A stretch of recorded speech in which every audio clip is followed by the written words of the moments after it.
ABC Wes here. Cheers. Vitamin Water Zero. That was pretty good. Tastes like Tang.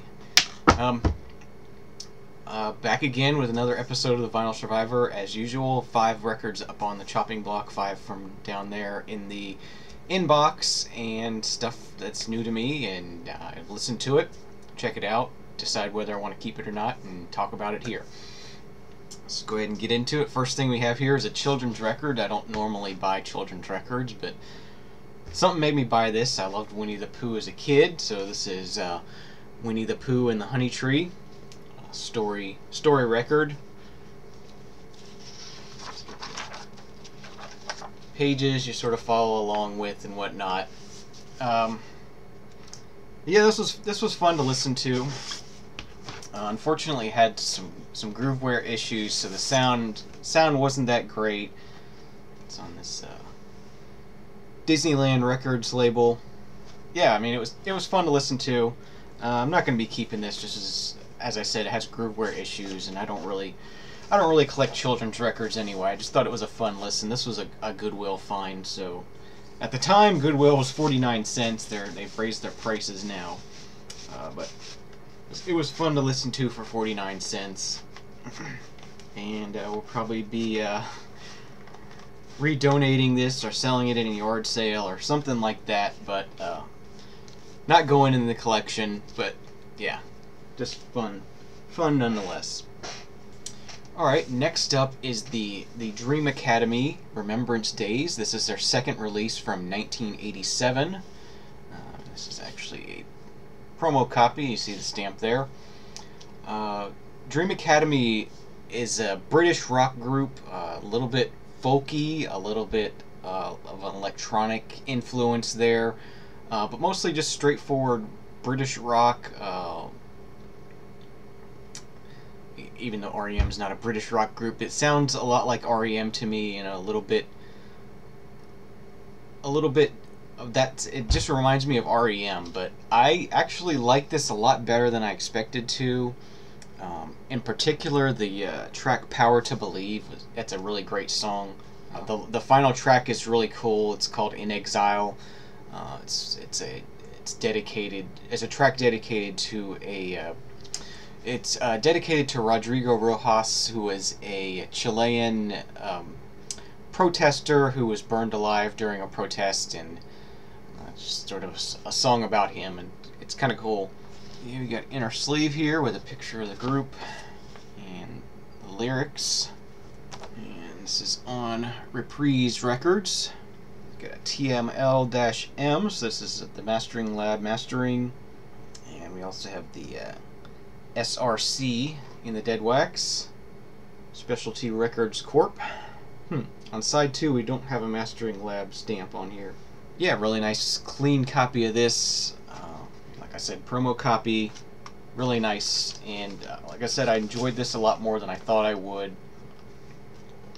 I don't always appreciate that sort of jangly rock, late 80s, early to mid 90s sound, but this sounded really good to me. So I guess it was just that little bit of folkiness, a little bit of electronic in there, just really helped this out. So Dream Academy Remembrance Days, like this a lot. I know there's some more Dream Academy in the inbox.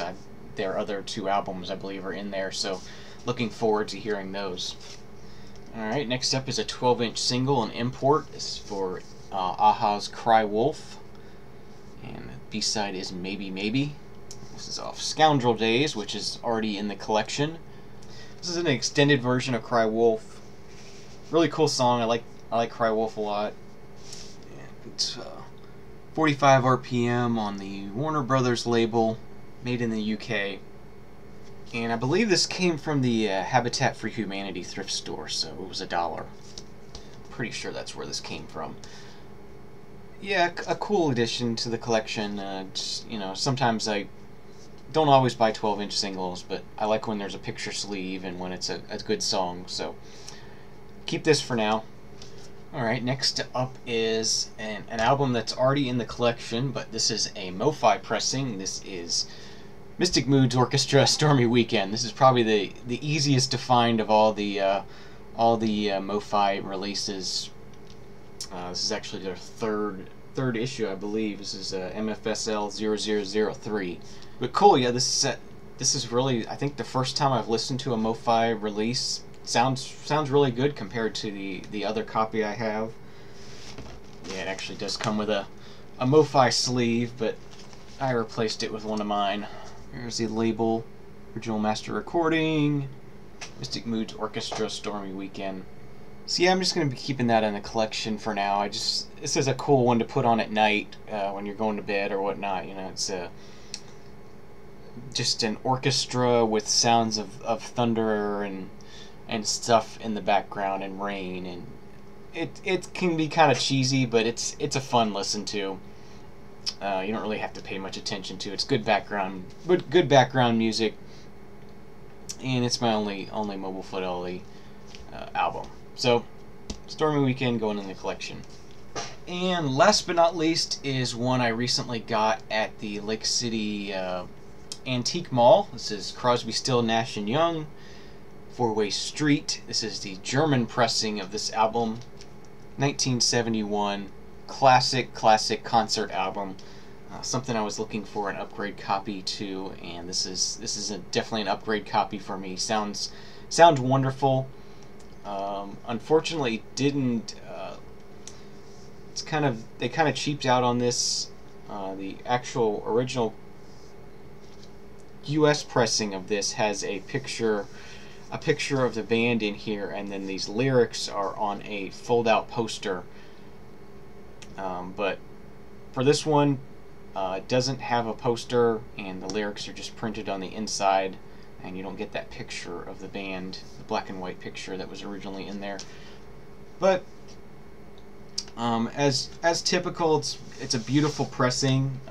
You know, I love German pressings. They always seem to be really quiet, really beautiful pressings. And there is the label on the Atlantic label. So that's CSNY, 4-Way Street, one of the best live albums ever in my opinion. And I paid $15 for this one, so it wasn't cheap, but I wanted a really nice copy of this, a really nice sounding copy of this, and I think I found one that I can be happy with as far as sound quality. It's an amazing concert. It sounds great, and I love it.